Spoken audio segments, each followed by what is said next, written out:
Law of refraction in vector form.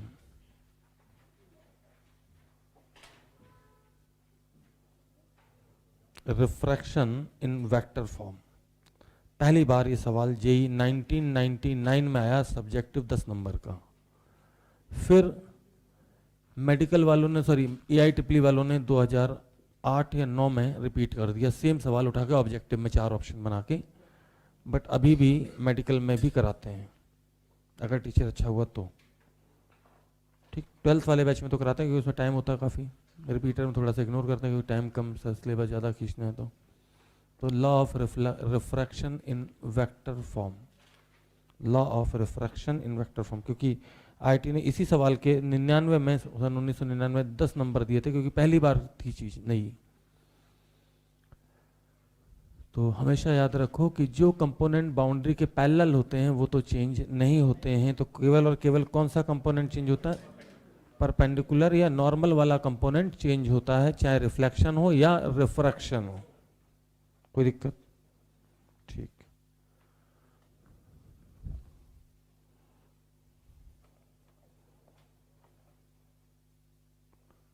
Heading डाल दी, law of refraction in vector form.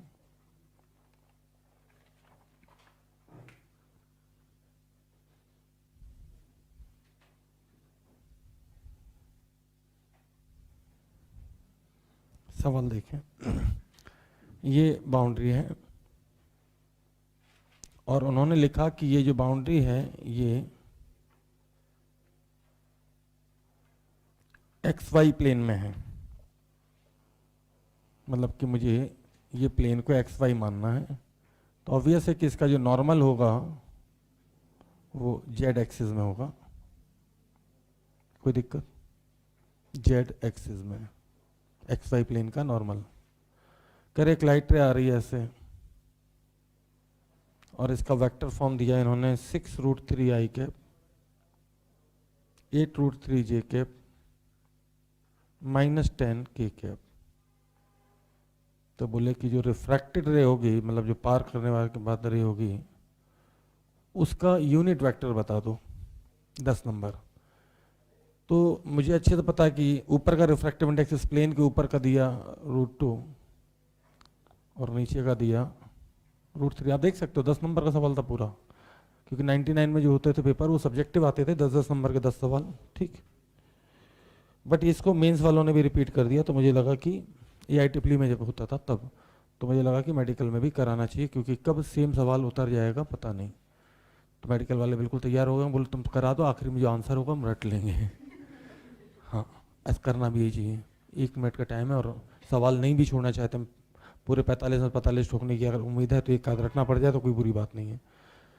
तो एक बात पक्की थी कि यार इसका x और y कंपोनेंट चेंज नहीं होगा, तो 6√3i cap plus 8√3j cap plus x k cap.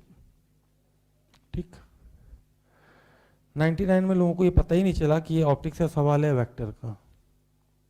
तो देखो, अगर कहीं से ये जुगाड़ हो जाए कि θ1 आ जाए,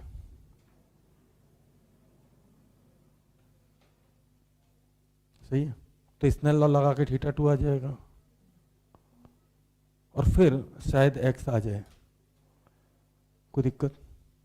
तो यार मुझे अच्छे से पता ये k कैप है, इसका इसके साथ अगर डॉट करूं तो cos θ1 बराबर -10 तो ऊपर आएगा।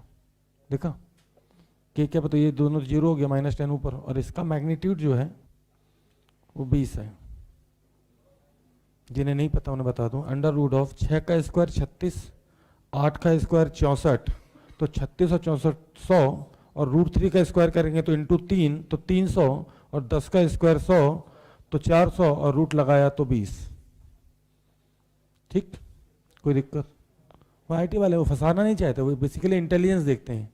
मूर्ख आदमी इसमें भी ऐसे लिखेगा, √6 का स्क्वायर फिर √3 का स्क्वायर, 36 इंटू 3 करेगा, 36 इंटू 3 करेगा। इंटेलिजेंट आदमी क्या लिखेगा? ये दोनों एक साथ।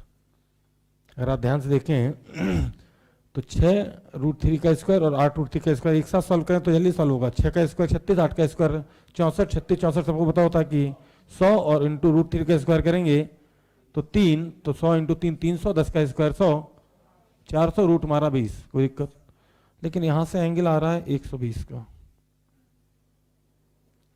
लेकिन वो वेक्टर के बेसिक पे जाते हैं ना, दो वेक्टर के बीच में एंगल निकलता है टेल टू टेल जोड़ के या हेड टू हेड जोड़ के, जबकि यहाँ मुझे दिख रहा है इसका हेड है और इसका टेल, तो एंगल बेसिकली मैं इसको लिखूंगा 60, आई 60 होगा। थीटा 1 कौन सा 120 पता है, ये इधर गया और ये इधर गया, के कैप, ये एंगल 120 का है, लेकिन ये एंगल 60 का ही होगा, कोई दिक्कत। बिल्कुल बेसिक पे खेलते हैं, 10 नंबर दिए तो क्या हुआ, बिल्कुल जीरो लेवल पे एक एक पॉइंट चेक कर लेंगे बेटा, तुम्हें क्या क्या याद है, दो वेक्टर के बीच में एंगल टेल टू टेल जोड़ के निकालते हैं। तो आई 60 आ गया, अब आई 60 आ गया तो अब यहाँ फिजिक्स लगेगी, ये तो मैथ बोलता हूँ मैं, बेसिक मैथमेटिक्स के अंदर रहता है।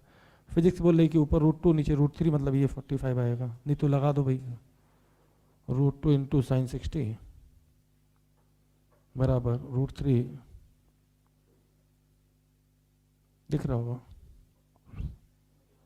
थीटा 2 45। कहने का मतलब है ऑप्टिक्स तो सिर्फ इतनी सी थी बस, ऊपर मैथमेटिकल टूल्स बेसिक बिल्कुल।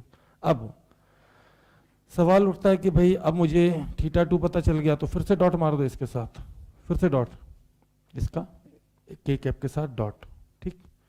ध्यान देना भाई, cos 45 कितना होता है,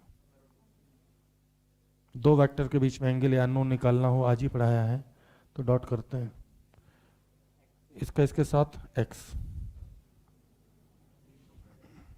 अंडर रूट में 300 प्लस x का स्क्वायर, और के कैप का मॉड तो 1 होता है, के कैप का, कोई दिक्कत। अगर मैं स्क्वायरिंग बोथ साइड करूं तो ये 2x स्क्वायर बराबर 300 प्लस x स्क्वायर बराबर कितना 300, तो x बराबर 10√3, सही। इतना करने वाले को 8 नंबर दिए, 2 नंबर काट लिए, इसलिए काटे, मेंस वालों ने यहीं तक पूछा था, 45 पूछ के छोड़ दिया, ऑब्जेक्टिव था। उन्होंने कहा मुन्ना तुम बच्चे हो, ±10√3, और इस बार प्लस वाली वैल्यू कटेगी और माइनस वाली सही हुई, क्योंकि डायरेक्शन नीचे की तरफ है, के कैप की डायरेक्शन देखो तो सही किधर है, माइनस के कैप था ना, तो लाइट किधर आ रही थी, नीचे, और अगर तुम +10√3 लेते हो तो इसका मतलब कि यहाँ प्लस, तो प्लस के कैप तो ऊपर गई ना, तो तुम्हारे यहाँ से तो रिफ्रैक्शन गया, तुमने क्या करा डाला, रिफ्लेक्शन करा डाला, तो जो यहाँ तक पहुंचा तो पार्शियल मार्किंग होती थी, उसके भी 2 नंबर उन्होंने उड़ा दिए थे खट्ट से, कि बेटा 10√3 नहीं, ±10√3, तो इस बार माइनस लिया जाएगा, ठीक। मेंस वाले यहाँ पे रुक गए थे 45, ठीक, कोई दिक्कत, सही है।